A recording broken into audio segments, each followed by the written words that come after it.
Ah, hello again. I'm sitting outside, having a coffee, reading one of my favourite books. It's a Julia Donaldson book. And Axel Scheffler did the pictures. It's called The Snail and the Whale. There's the snail, and there's the whale.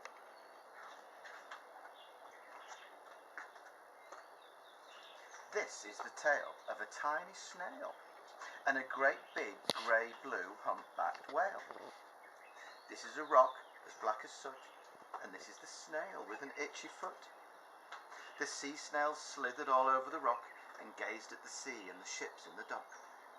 And as she gazed, and as she sniffed and sighed, the sea is deep and the world is wide. How I long to sail, said the tiny snail. These are the other snails in the flock, who all stuck tight to the smooth black rock, and said to the snail with the itchy foot, "Be quiet, don't wriggle, sit still, stay put." But the tiny sea snail sighed and sniffed, then cried, "I've got it, I'll hitch a lift."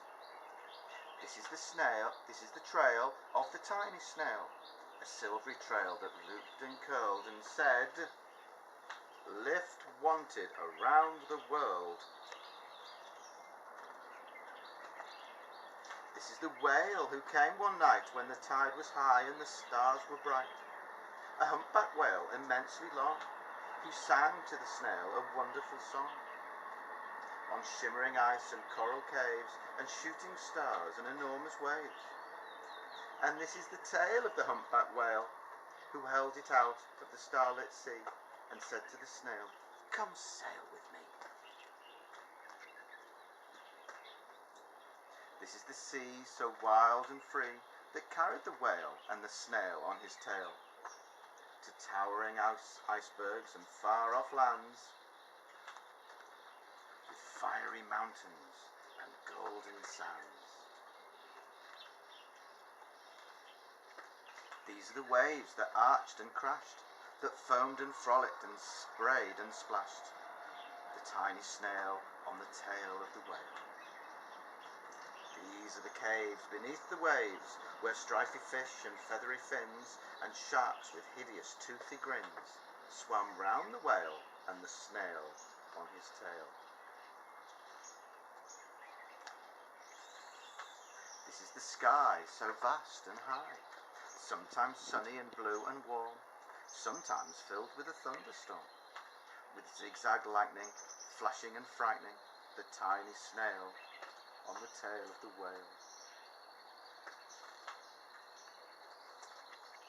As she gazed at the sky, the sea, the land, the waves and the caves and the golden sand, she gazed and gazed, amazed by it all, and she said to the whale, "I feel so small." But then came the day the whale lost his way. These are the speedboats running a race, zigging and zooming all over the place, upsetting the whale with their ear-splitting roar, making him swim too close to the shore. This is the tide slipping away. And this is the whale lying beached in a bay. "Quick, off the sand, back to sea," cried the snail. "I can't move on land, I'm too big," moaned the whale. The snail felt helpless and terribly small. Then, "I've got it," she cried, and started to crawl. "I must not fail," said the tiny snail. This is the bell on the school in the bay, ringing the children in from their play. This is their teacher holding her chalk, telling the class, "Sit straight, don't talk." This is the board as black as soot, and this is the snail with the itchy foot. A snail, the teacher turns pale. "Look," say the children, "it's leaving a trail." This is the trail of the tiny snail, a silvery trail saying, "Save the whale." These are the children running from school, fetching the fireman, digging a pool, spraying and squirting to keep the whale cool. This is the tide coming back into the bay, and these are the villagers shouting hooray.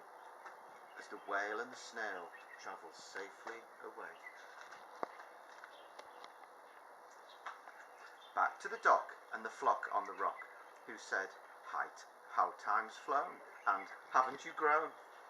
And the whale and the snail told their wonderful tale of shimmering ice and coral caves, and shooting stars and enormous waves, and of how the snail, so small and frail, with her looping, curling, silvery trail, saved the life of the humpback whale.